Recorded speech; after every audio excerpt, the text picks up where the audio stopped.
Dear viewers, students, welcome to my channel MN Shikhagor. I hope you are well by the grace of Allah. Today, my discuss adverbial phrase. Dear students, তোমরা যারা নিয়মিত আমার channel দেখছো তোমাদের অসংখ্য ধন্যবাদ জানাচ্ছি। পাশাপাশি তোমাদেরকে বলবো যে এটা নিয়মিত দেখার জন্য আমার যারা বিগত ক্লাস দেখতে পাওনি সেই ক্লাসগুলো পাওয়ার জন্য তোমরা সাবস্ক্রাইব করবে এবং বেল বাটনে ক্লিক করবে, তাহলে আমার ক্লাসগুলো নিয়মিত দেখতে পাবে। প্রিয় স্টুডেন্টস, আজকের আলোচ্য বিষয় হচ্ছে adverbial phrase. Dear students, adverbial phrase অর্থাৎ adverb এটা হচ্ছে পার্টিসিপেন্টের একটা অংশ। What is adverbs? Adverbs are words that tell us more about verbs. অর্থাৎ adverbs হচ্ছে যে ভার্ব সম্পর্কে কিছু তথ্য দাও, ভার্ব সম্পর্কে কিছু ডিসক্রাইব করে, বর্ণনা করে যে ভার্বটা কিভাবে সম্পূর্ণ হচ্ছে, অর্থাৎ ক্রিয়ার কাজটা কিভাবে সম্পূর্ণ হয় সেটা বলে দেয় আমাদেরকে। তো আমরা একটা উদাহরণের মাধ্যমে বুঝতে পারবো যে অ্যাডভার্ব কি। এটা আমরা একটু বুঝে নিই। মনে করি adverb, dear students,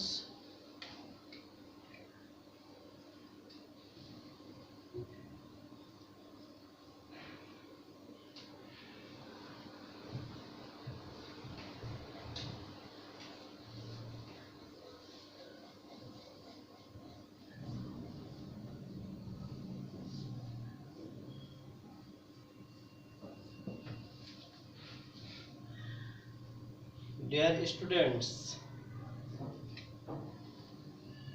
the old man walks slowly. The old man walks slowly is sentence. লক্ষ্য করো, এখানে আমরা একটা সেন্টেন্স লক্ষ্য করছি, the old man walks slowly। তাহলে আমাকে এখানে The old man walks slowly অর্থাৎ বৃদ্ধ লোকটি আস্তে হাঁটে, বৃদ্ধ লোকটি আস্তে হাঁটে। তো এখানে এটা হচ্ছে ভার্ব আর এটা হচ্ছে স্লোলি, আস্তে আস্তে হাঁটে, এটা হচ্ছে অ্যাডভার্ব। তাহলে এটাকে আমরা অ্যাডভার্ব বলতেছি। একটু আগে আমি বলেছি যে অ্যাডভার্ব, এই অ্যাডভার্বটা কি সেটা আমি বলেছি যে adverbs are words that tell us more about verbs। অর্থাৎ এই যে adverb যেটা আমি বলছি, এই adverbটা কি বলছে আমাদেরকে, যে walks মানে হাঁটে, কিভাবে হাঁটে, হাউ, এটা কিভাবে হাঁটে সেটা বলে দিচ্ছে স্লোলি, আস্তে আস্তে হাঁটে। কিভাবে হাঁটে? আস্তে আস্তে হাঁটে। এইজন্য এই স্লোলি এটা হচ্ছে adverb, এটা হচ্ছে অ্যাডভার্ব। কিন্তু এটা অ্যাডভার্বিয়াল ফ্রেজ নয়, এটা অ্যাডভার্বিয়াল ফ্রেজ নয়, এটা হচ্ছে অ্যাডভার্ব। তো আমরা তো আমাদের আজকে আলোচ্য বিষয় হচ্ছে adverbial phrase.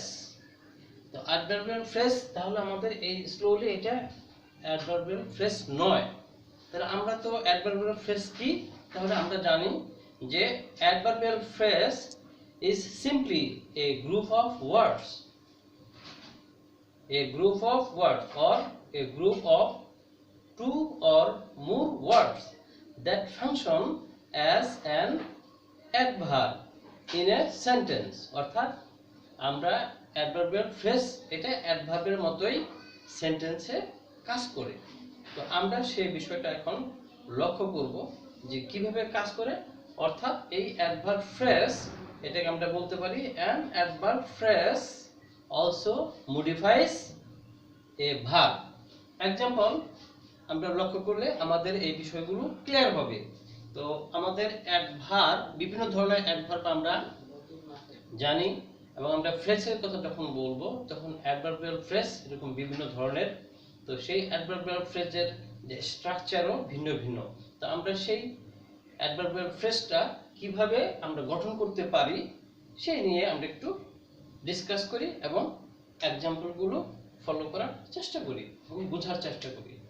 Look at the board.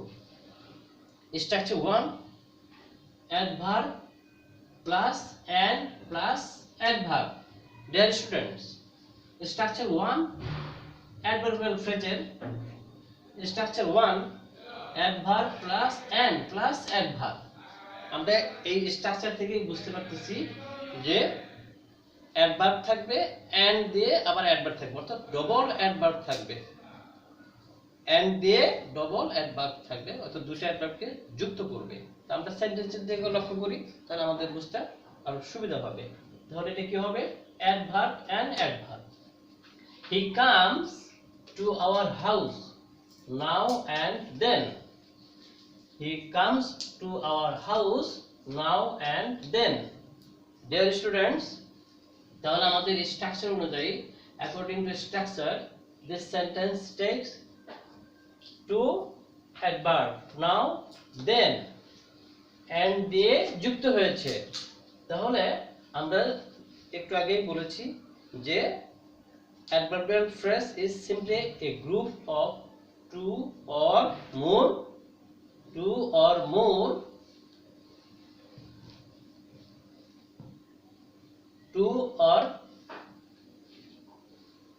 more words.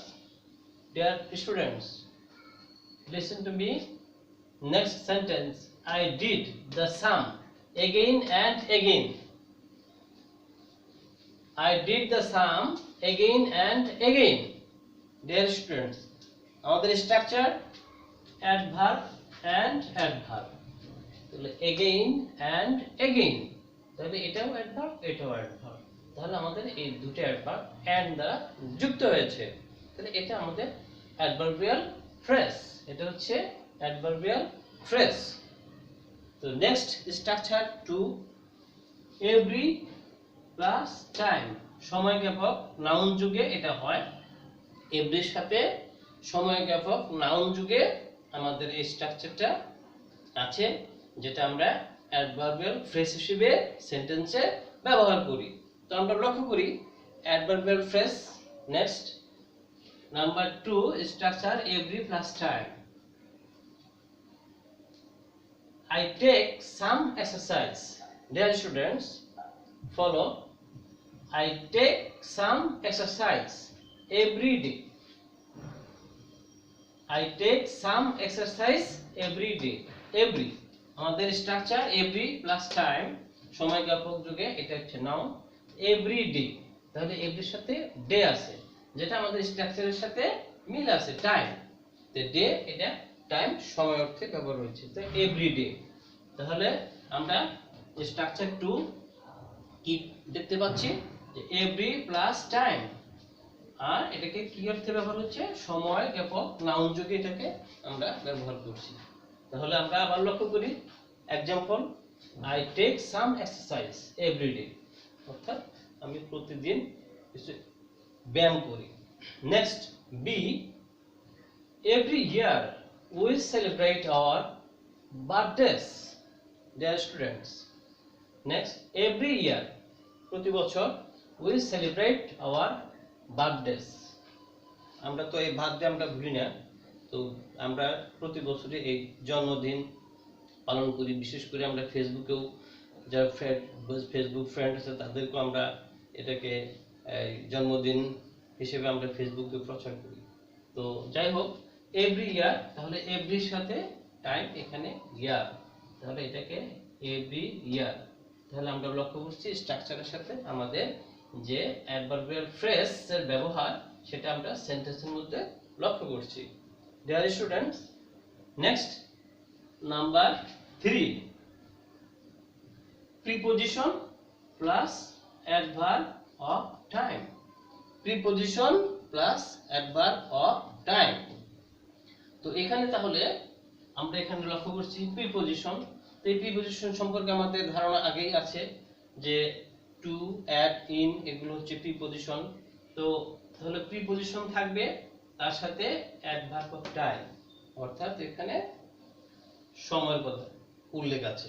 তো আমরা एग्जांपल লক্ষ্য করি বাক্যে, you will suffer in future. You will suffer in future. তাহলে কি হলো, আমাদের স্ট্রাকচার অনুযায়ী আমরা লক্ষ্য করি, according to structure you will suffer in future. তাহলে এখানে প্রিপজিশন, তারপর অ্যাডভার্ব, প্রিপজিশন ইন ফিউচার, এখানে সময়, টাইম, ভবিষ্যৎকে বুঝিয়েছে। তাহলে আমরা বলতে পারি যে ইন ফিউচার অ্যাডভার্ব ফ্রেজ, এটা হচ্ছে অ্যাডভার্বিয়াল ফ্রেজ। তাহলে আমরা আবার নেক্সট উদাহরণ লক্ষ্য করি, they read at night. They read at night. তাহলে আমরা লক্ষ্য করি আমাদের স্ট্রাকচারের সাথে সামঞ্জস্যপূর্ণ প্রিপজিশন অ্যাডভার্ব, প্রিপজিশন অ্যাট, এরপর হচ্ছে নাইট, এটা হচ্ছে টাইম, নাইট এটা হচ্ছে time. So we can see they read at night. তাহলে আমরা বুঝতে পারছি যে preposition plus adverb of time এটা অ্যাডভার্বিয়াল ফ্রেজ, এবং সেন্টেন্সে এটা কিভাবে আমরা ব্যবহার করি। তাহলে এরকম আমরা কিছু গুরুত্বপূর্ণ এই অ্যাডভার্বিয়াল ফ্রেজ আমরা জানতে পারছি, এবং এটা কিভাবে সেন্টেন্সে ব্যবহৃত হয় সেটাও আমরা শিখতে পারছি। তো next dear students, number 4 preposition plus adverb of place. Preposition plus adverb of place. Dear students, তাহলে এখানেও আমরা লক্ষ্য করছি যে প্রথমে প্রিপজিশন আছে, প্রিপজিশনের সাথে আবার প্লেস মানে স্থান, এটাকে মিনিং করছে। তাহলে আমরা एग्जांपल লক্ষ্য করি, তাহলে কি, he fell down from the tree. He fell down from the tree. তাহলে এখানে প্রিপজিশন আছে ফ্রম। ডিয়ার স্টুডেন্টস, প্রিপজিশন আমাদের স্ট্রাকচার অনুযায়ী প্রিপজিশন কি আছে সেন্টেন্সে, ফ্রম, এরপরে প্লেস বলছে অ্যাডভার্ব অফ প্লেস। এখানে প্লেস বলতে ট্রি, অর্থাৎ এখানে গাছটাকে বোঝানো হয়েছে স্থান অর্থে, অর্থাৎ স্থান অর্থে কিভাবে গাছকে স্থান অর্থে বোঝানো হয়েছে, কেন, যে হি ফেল ডাউন, সে পড়ে গিয়েছে। হি ফেল ডাউন, সে পড়লো কোথা থেকে, ফ্রম দা ট্রি, গাছ থেকে সে পড়ে গেল, গাছ থেকে সে পড়ে গেল। তাহলে এটা আমরা বলতে পারি স্থান অর্থে, এজন্য এটাকে আমরা বলবো preposition plus adverb of place. হ্যাঁ, এই স্ট্রাকচার অনুযায়ী আমরা এটা এই সেন্টেন্সে এটা ফ্রম দা ট্রি, এটা আমরা বলবো ফ্রেজ, কি ফ্রেজ, অর্থাৎ adverbial phrase. Next number B লক্ষ্য করি, B, the car is made in Japan. The car is made in Japan. Japan, এখানে একটা স্থানকে বোঝানো হয়েছে, একটা দেশকে বোঝানো হয়েছে, একটা দেশের তৈরি এই গাড়ি, সে দেশকে এখানে বোঝানো হয়েছে, এটা একটা স্থানকে বোঝানো হয়েছে, এই জন্য প্লেস। তাহলে এখানে জাপান দেশ, তার আগে ইন আছে, এটা হচ্ছে প্রিপজিশন, তাহলে ইন জাপান। তাহলে আমরা লক্ষ্য করি আমাদের এই sentence the car is made in Japan, এটা স্ট্রাকচারের সাথে আমাদের মিলে যাচ্ছে। তাহলে আমরা লক্ষ্য করছি যে preposition plus adverb of place, তাহলে এটা আমরা লক্ষ্য করলাম সেন্টেন্সে যে কিভাবে স্ট্রাকচার অনুযায়ী আমরা সেন্টেন্সে একটু ব্যবহার করতে পারি। তো আমার মনে হয় তোমরা এই ফ্রেজ তোমরা ক্লিয়ারলি আমার মনে হয় বুঝতে পারছো। তো আর একটু মনোযোগ দিয়ে শোনো এবং আরো বোঝার চেষ্টা করো। Next number 5 preposition plus adverb of manner. Preposition plus adverb of manner. Dear student, preposition plus adverb of manner, তাহলে এটা কি দাঁড়ালো, আমাদের এখানে প্রিপজিশন আর ম্যানার অর্থে ব্যবহার হচ্ছে। এখানে দি বয় replied all questions in a polite way. অর্থাৎ এখানে আমরা প্রিপজিশন পেয়েছি in, প্রিপজিশন পেয়েছি in. ডিয়ার স্টুডেন্টস, লক্ষ্য করো, তাহলে আমরা এখানে প্রিপজিশন in পেয়েছি, এরপরে আছে অ্যাডভার্ব অফ ম্যানার। অর্থাৎ এটাকে যদি আমি আরেকটু ক্লিয়ার করতে চাই, আরেকটু ভালোভাবে যদি এটা বিশ্লেষণ করতে চাই, তাহলে আমরা এভাবেও বলতে পারি। লক্ষ্য করো, যেটাকে preposition plus article plus adjective plus noun. আমি এইটাকে আরো বিশ্লেষণমূলক হিসেবে structure preposition plus article plus adjective plus noun. তাহলে আমরা দেখি এই আমরা যে এটাকে ভেঙে যখন এটাকে আরো বিশ্লেষণমূলক করেছি, এটাকে আমরা মেলানোর চেষ্টা করি আমাদের সেন্টেন্সে। তো দেখো, the boy replied all the questions in a polite way. তাহলে আমরা এখানে লক্ষ্য করছি প্রিপজিশন ইন, প্রিপজিশন ইন আমাদের according to structure preposition in. এখানে আমাদের আর্টিকেলের ব্যবহার আছে এ, আর্টিকেলের ব্যবহার এ আছে। তারপর আছে কি অ্যাডজেক্টিভ, অ্যাডজেক্টিভ আছে পোলাইট, এরপরে আছে প্লাস নাউন ওয়ে। তাহলে এটা আমরা কি দেখতে পেলাম, ইন এ পোলাইট ওয়ে, এটা অ্যাডভার্বিয়াল ফ্রেজ। তাহলে আমরা এই অ্যাডভার্বিয়াল ফ্রেজটা কিভাবে হলো, কোন স্ট্রাকচার অনুযায়ী, preposition plus article adjective plus noun, এটা সমন্বয়ে এই অ্যাডভার্বিয়াল ফ্রেজ ব্যবহৃত হয়েছে। ডিয়ার স্টুডেন্টস, নেক্সট সেন্টেন্স লক্ষ্য করো, the bus is running at a great speed. The bus is running at a great speed. তাহলে এখানে আমরা লক্ষ্য করি প্রিয় students, the bus is running at, অর্থাৎ আমরা এই স্ট্রাকচারের দিকে তাকাই, আমরা এই স্ট্রাকচারটাকে ফলো করব, তাহলে আমরা অ্যাডভার্বিয়াল ফ্রেজ আরো বেশি ক্লিয়ার হব এবং আমাদের ব্যবহারে কোনো সমস্যা হবে না, আমাদের পরীক্ষাতেও কোনো ভুল হবে না। এজন্য আমরা লক্ষ্য করি যে আমাদের অ্যাডভার্বিয়াল ফ্রেজ এবার লক্ষ্য করি। তাহলে the bus is running at a great speed. তাহলে লক্ষ্য করো, এট এটা হচ্ছে প্রিপজিশন, এখানেও আছে কি আর্টিকেলের ব্যবহার আছে এ, এর গ্রেট এটা হচ্ছে অ্যাডজেক্টিভ, তারপরে আবার নাউন আছে স্পিড। তাহলে আমাদের এটা কি দাঁড়ালো, at a great speed, at a great speed. তাহলে আমরা বুঝতে পারছি যে preposition plus article plus adjective plus noun, এই স্ট্রাকচার দিয়ে আমাদের কিভাবে অ্যাডভার্বিয়াল ফ্রেজ গঠন করতে হয় এবং সেন্টেন্সে ব্যবহার করতে হয়। তো নেক্সট আমরা ফলো করি number 6, infinitive plus article oblique preposition, তারপরে plus noun oblique object. Dear students, স্ট্রাকচারটি লক্ষ্য করো, infinitive plus article oblique preposition plus noun oblique object. আমরা লক্ষ্য করি ইনফিনিটিভ, আমরা জানি যে ইনফিনিটিভ বলতে আমরা কি বুঝি, ইনফিনিটিভ হচ্ছে যে ভার্ব টু ব্যবহার হবে, টু এর পরে ভার্ব ব্যবহার হবে এবং সেই ভার্বটা সবসময় প্রেজেন্ট ফর্মে হবে। তো সেই ধরনের আমরা এখানে লক্ষ্য করব যে সেটার আমরা ব্যবহারটা এখানে দেখতে পাবো। তো আমরা লক্ষ্য করি, তো আমাদের এই ইনফিনিটিভ তারপরে আর্টিকেল থাকতেও পারে আবার নাও থাকতে পারে, এরপরে প্রিপজিশন অর্থাৎ দুটো একটা থাকবেই, তারপরে আছে নাউন, নাউনের সাথে অবলিক দেওয়া আছে অবজেক্ট, এই দুটো একটা থাকবে। তো প্রিয় স্টুডেন্টস, তো লক্ষ্য করো তাহলে আমাদের example, he works hard to prosper in life, he works hard to prosper in life. Dear student, তাহলে এখানে কি দাঁড়ালো, আমরা ইনফিনিটিভ যেটাকে আমরা মিনিং করছি যে ইনফিনিটিভ এটা হচ্ছে টু প্রসপার। তাহলে এখানে এই যে টু এটাকে আমরা এখানে বোঝাতে চাচ্ছি, এটা টু এই যে ভাগ, এটাকে আমরা বোঝাতে চাচ্ছি যে এটা হচ্ছে ইনফিনিটিভ, এটা হচ্ছে infinitive.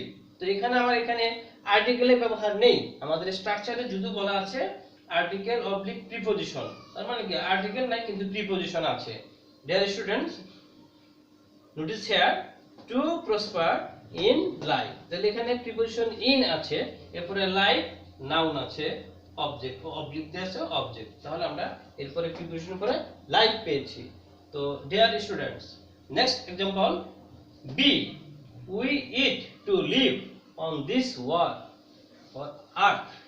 We eat to live on this earth. তাহলে আমরা এখানে লক্ষ্য করছি আমাদের ইনফিনিটিভ, তাহলে এখানে ইনফিনিটিভ, এখানে to live, infinitive to live. Next এখানে আর্টিকেল নাই, প্রিপোজিশন আছে অন, এরপর আছে দিস আর্থ, অর্থাৎ আমরা যেটা নাউন হিসেবে ব্যবহার করছি আর্থ।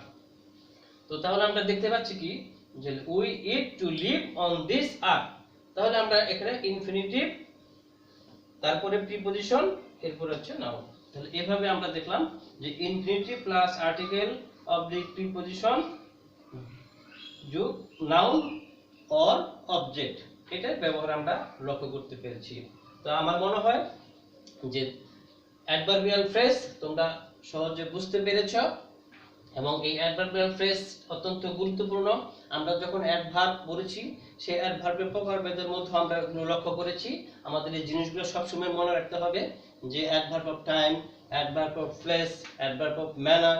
তো এই যে কিছু অ্যাডভার্ব আছে, ঠিক আসলে সেই অ্যাডভার্বগুলোই এখানে সেন্টেন্সে ফ্রেজ আকারে অর্থাৎ ব্যবহৃত হয়, কিন্তু সেই ফ্রেজ হলেও অর্থাৎ দুই বা ততোধিক ওয়ার্ড নিয়ে ফ্রেজ হলেও সেটা অ্যাডভার্বের মতোই কাজ করে।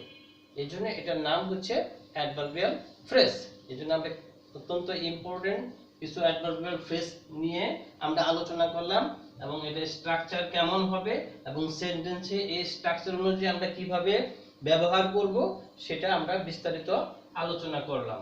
তো আজকে আমার এই ফ্রেজ এটা ক্লাস, আমার আজকের যে ক্লাসটা সেটা হচ্ছে 3, লেকচার 3।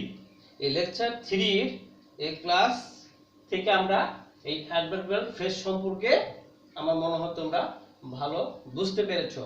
তো নেক্সট যে ক্লাস হবে সে নেক্সট ক্লাস হবে আমাদের পরবর্তী যে অ্যাডভার্বিয়াল ফ্রেজ আছে সেগুলো নিয়ে আমরা ডিসকাস করব, আলোচনা করবে। তো তোমাদেরকে অবশ্যই যে ধারাবাহিকভাবে একটা যদি তোমরা নিয়মিত দেখো তাহলে পরবর্তী ফ্রেজগুলো বুঝতে সুবিধা হবে। তো এরপরের যে ক্লাসটা অত্যন্ত ইম্পর্টেন্ট ক্লাস, এই ক্লাসটা আমরা শেষ করে দিব যে এই ক্লাসের মাধ্যমে যে আমাদের ফ্রেজের যে ক্লাস অর্থাৎ আমার লেকচার 4 ক্লাস, অর্থাৎ এই 4 ক্লাসের মধ্য দিয়েই আমাদের ফ্রেজের ক্লাসটা শেষ হবে। তো এই জন্য তোমরা সবাই ভালো থাকবে, সুস্থ থাকবে। আর একটা জিনিস সবসময় আমি বলি, আমাদের নৈতিকতা, আমাদের আদর্শ, আমরা যে পড়াশোনা করতেছি, তোমরা যখন স্টুডেন্ট, তোমাদের সবসময় মনে রাখতে হবে তোমাদের ভালো রেজাল্ট করতে হবে, এবং শুধু ভালো রেজাল্ট করলে হবে না, আদর্শ নাগরিক হতে হবে। এই আদর্শ নাগরিক আমরা শুরু করব কোথা থেকে? একটা পরিবার থেকে, অর্থাৎ আমরা যে পরিবারে আছি সেই পরিবারের থেকে আমরা আদর্শ হয়ে গড়ে উঠব। সেই আদর্শ বলতে আমি কি বোঝাতে চাচ্ছি, যে আমরা নিয়মিত পড়াশোনা করব, আমরা ঘরের মধ্যে আমাদের সমাজে আমরা যাদের সাথে মিশি তাদের সাথে সুন্দর ব্যবহার করব, আর বাবা মার কথা মতো চলবো, আর সময় মতো আমরা আমাদের যে কাজ আছে সে কাজগুলো আমরা করব। তাহলে আমরা আস্তে আস্তে আদর্শ নাগরিক হয়ে বেড়ে উঠব। তো যারা আমার ক্লাস নিয়মিত দেখো তোমাদের সকলকে শুভেচ্ছা জানিয়ে, তোমাদের সকলের পরিবার সহ সকলকে শারীরিকভাবে তোমরা সকলে সুস্থ থাকো, ভালো থাকো, এই প্রত্যাশা রেখে আজকের মতো ক্লাস শেষ করছি। আল্লাহ হাফেজ।